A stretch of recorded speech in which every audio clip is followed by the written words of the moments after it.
Izinnya juga masih dikenakan iuran dan segala macam dalam tanda kutip oknum. Ini juga akan merugikan para penambang yang punya izin.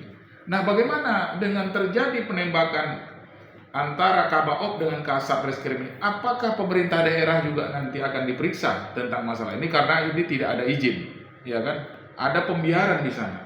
Dan kemudian Komisi 3 tadi yang disampaikan oleh Pak Jul, jangan hanya teman-teman Komisi 3, anggota DPR yang terhormat, sampai di Padang saja. Mohon ini nanti disampaikan kepada Ketua Komisi 3, ya kan, anggota DPR RI. Anda sebagai anggota DPR itu dipilih masyarakat, ya. Tolong nanti Komisi 3 periksa, Kompolnas juga diperiksa. Ya, bila perlu ini sampai ke tingkat Kementerian SDM, ya kan, yaitu Pak Bahlil, ya kan. Bagaimana ini terjadi pembiaran, tidak ada izin di sana sehingga orang berantam, ya, kalau bahasa Medan itu berantu orang di sana. Nah, kemudian juga nanti sebagai Bapak Prabowo Presiden Republik Indonesia juga harus bisa merubah ini semua, Pak. Ini saya dengar tadi dari Pak Jenderal mengatakan bahwa sudah lama ini terjadi sudah lama tambang-tambang ilegal ini sehingga menghilangkan nyawa. Mungkin bisa saja lagi seminggu lagi atau sebulan lagi akan dilakukan penembakan kepada orang-orang di sana. Ini miris kita, negara kita mau akan kita bawa kemana? Jadi mohon kepada Pak Presiden Prabowo Subianto, ya, Bapak sudah terpilih, Bapak adalah seorang Kopassus, ya kan, dulunya angkatan bersenjata, bisa menghentikan ini, Pak, tolong, karena ini termasuk kampung di dekat kampung saya dari Sumatera Utara, kebetulan Pak Brigjen Jul dari Sumatera Barat, dan kami berkumpul di sini. Mudah-mudahan nanti ke depannya bisa dihentikan semua ilegal-ilegal yang ada di Republik Indonesia. Saya sedikit bergeser kepada Pak Dwi, izin Pak Jul, ya kan, Pak Brigjen Dwi Setiadi yang kami hormati. Kami tahu Bapak ini selama ini adalah di SDM, Pak. Sebenarnya tingkat seperti apa sih oknum polisi yang melakukan penembakan itu? Apakah tidak terdeteksi sama orang SDM, Pak, bahwa dia itu mempunyai semacam kelainan atau gangguan semacam apa sehingga dia tega, Pak, membunuh rekannya sendiri? Tolong pengalaman Pak Dwi sebagai SDM di Polri seperti apa? Terima kasih, silakan, Pak. Terima kasih, Pak. Ya. Kalau kita mau bicara personnya orang-orang ini kan, kita kan tidak ngerti itu latar belakangnya kenapa Kabaop membela mati-matian terhadap tanda kutip nih ilegal, ya kan? Karena tanda kutip apakah sudah ada izin atau belum? Logikanya seorang kasat sese yang bertindak selaku penegak hukum tidak akan mungkin ngambil tindakan penegakan hukum kalau itu resmi, berarti itu legal.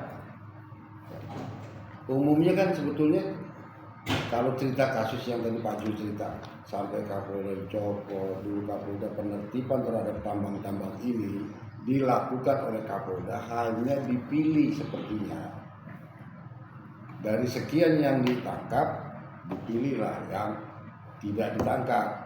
Nah, yang tidak ditangkap ini pun sebetulnya ilegal. Dan mayoritas rata-rata ini cerita beberapa rekan pengacara juga. Umumnya nanti yang ilegal ditangkap ini ya, ada di situ pelaku-pelaku bisnis yang menyengaja supaya ditangkap atau pembiaran ya, ilegal supaya ditertibkan. Yang bandarin nanti cukong-cukongnya tetap dari Jakarta. Jadi akan dibandarin nanti ujung-ujungnya di situ. Jadi ilegal tapi sudah ada bandarnya, cukongnya, yang akan nantinya sih juga bisa tertib. Cuman masyarakat kan tidak bisa menikmati itu seperti yang sekarang. Dengan ilegal dia kan menikmati, dia bisa nambang dan makin banyak masyarakat yang datang ke situ. Ya. Ada ngambil intinya, ada ngambil sisanya, dia bisa isi perut. Sebenarnya kalau ilegal tuh simpel aja sih, buat isi perut masyarakat setempat gitu aja. Iya. Tapi kalau terhadap orang-orang ini, kenapa begitu?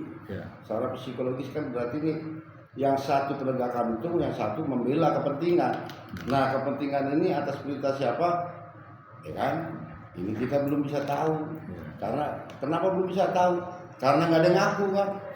Nggak ada ngaku. Kalau ada ngaku kan itu yang merintahin saya. Iya. Ini nggak ada ngaku. Iya. Tapi nggak mungkin dia tidak tanpa tekanan melakukan penembakan si Dadang ini. Pasti ada tekanan. Kalaupun dia cuma sekedar terima japret, terima upeti, nggak seberapa dengan resiko dipecat, hukuman mati. Kalau sekedar terima upeti, paling jatah AKP 50 juta lah sebulan, udah bagus tuh.